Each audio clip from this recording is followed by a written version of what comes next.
Hello, Facebook and YouTube. What is happening? Gonzalo here. This is actually Friday morning because I didn't record last night at the group at the Thursday night Temple of the Living God Course in Miracles, where I normally do after class, but class ran really late. We got into a really good discussion about guilt and just how deep we have to go into our minds to be able to clear out the junk and the mounds of shit that we've accumulated that has thoroughly convinced us that we are guilty, that we are sinful, that we are bad. So it was a wonderful thought.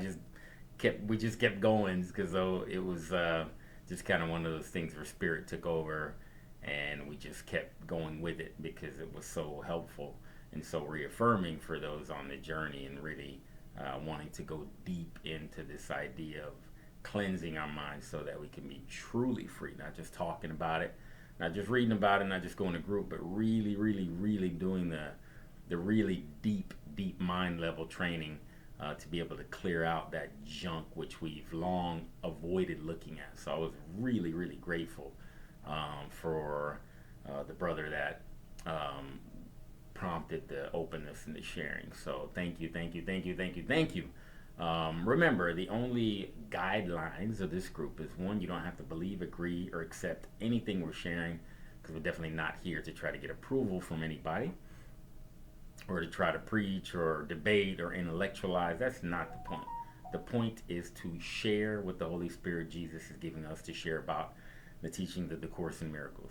The point is to apply it 100% unconditionally to every single problem that could possibly come up, to every single joyful, happy thing in the world that could possibly come up. That's, remember, the Course says it's part of the same stick in the world. Pain and pleasure is part of the same continuum, and that's how the ego keeps us in binds, because we get a little bit of pleasure and we get fun stuff in the world and we get hooked on it, we get addicted to it. But because of that addiction, we're blind to just how much of our experience is misery and darkness and emptiness and lack. So the little bits and bits and nuggets of pleasure that the ego throws in there to give us what we think we believe really just mask our awareness of all of the misery that we've learned to tolerate in our guilty identity, believing we deserve all that misery. So it's really, really buried. It's really complex, the ego cover up that we've come to find as our quote normal experience that we just tolerate. Two, our group really was important. We talked to set the intention that for openness. If you're led, you have to be led by spirit to do this. If you're led to share any burdens, shame, guilt, because shame and guilt are the armor of the ego that covers over our true God-given light. We have to deal with guilt. We talked last night, there's not a lot of course students, and even within the course community, there's a real aversion to getting into the deep levels of guilt that we've been holding. And again, in the group setting, it's not the place for a lot of us to open up and share about things that we're holding, and I totally respect that. We definitely don't want to force people into confessional. The whole idea is not to affirm guilt. The idea is to affirm our innocence. The idea is not to affirm guilt. We've done that forever ourselves, and within our worldly belief system, affirm how guilty and shameful and bad and sinful we are. We've already done that for decades. We don't need to affirm our guilt. We need to affirm our innocence. So that's why we make space in the group to say, hey, it's okay to open up if there's things harboring and there's things holding you back. And it was a wonderful sharing in that regard last night. But more deeply, that intention in the group is for us to take that to our intention within, with spirit. If we can really go to the place of honesty within ourselves, one-on-one with spirit, one-on-one with Jesus, and say, look, this is the junk that is weighing me down for years. You know what it is. You know the stuff that we stuffed in the closet that we haven't wanted to deal with. You know what it is.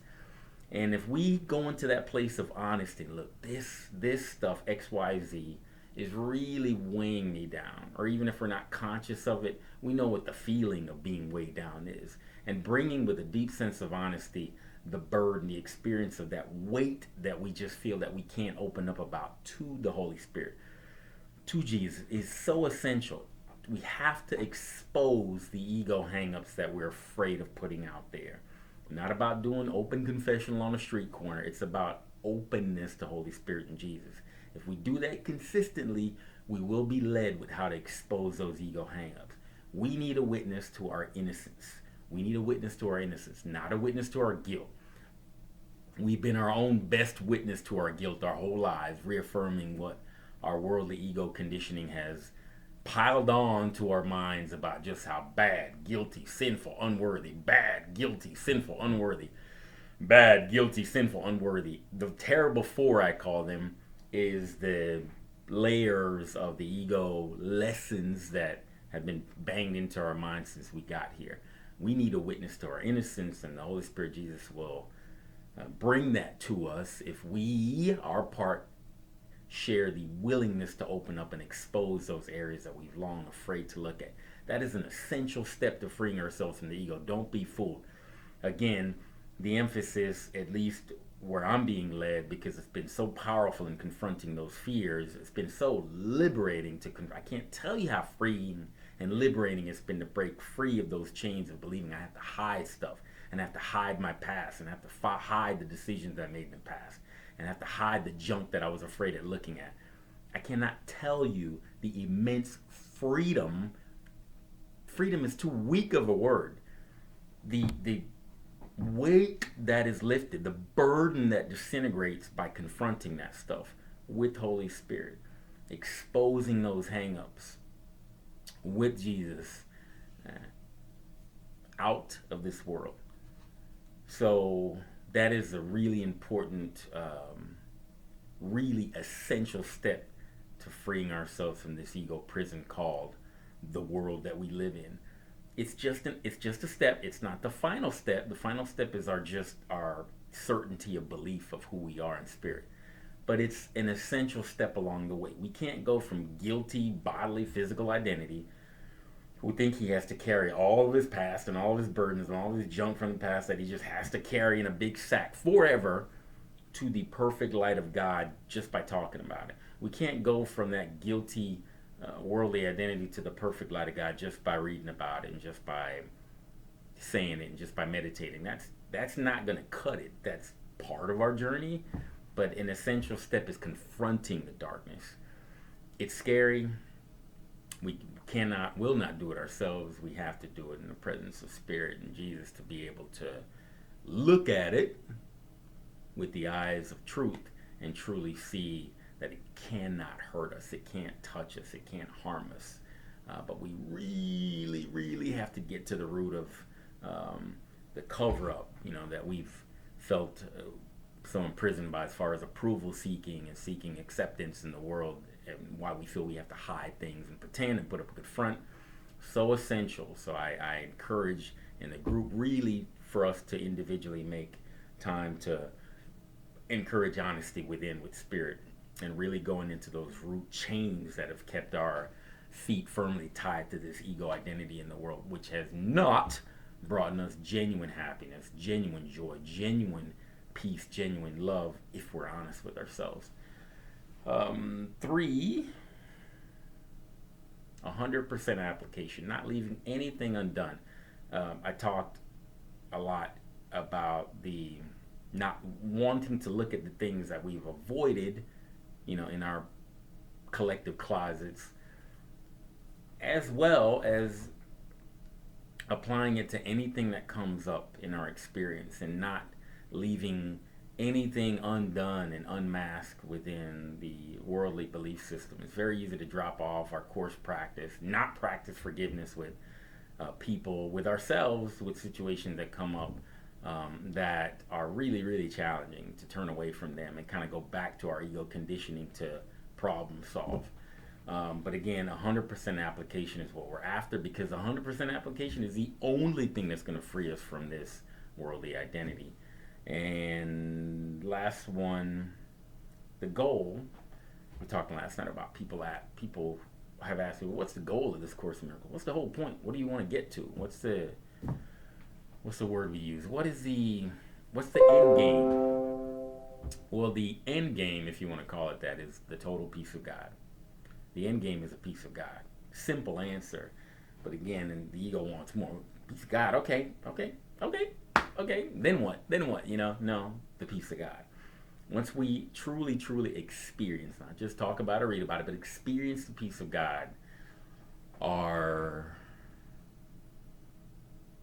our certainty, our clarity of who we really are as the perfect light of God, as spirit, not these physical identities burdened and baggaged by this unchangeable, seemingly very solid past that we have to carry into a solid future that we're so deathly afraid of.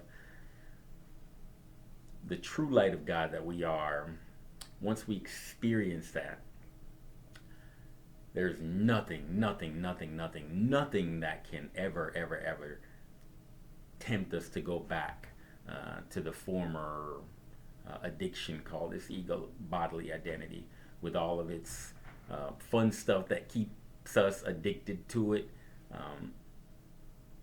having us also tolerate all the misery that we've come accustomed to as our what we call real life.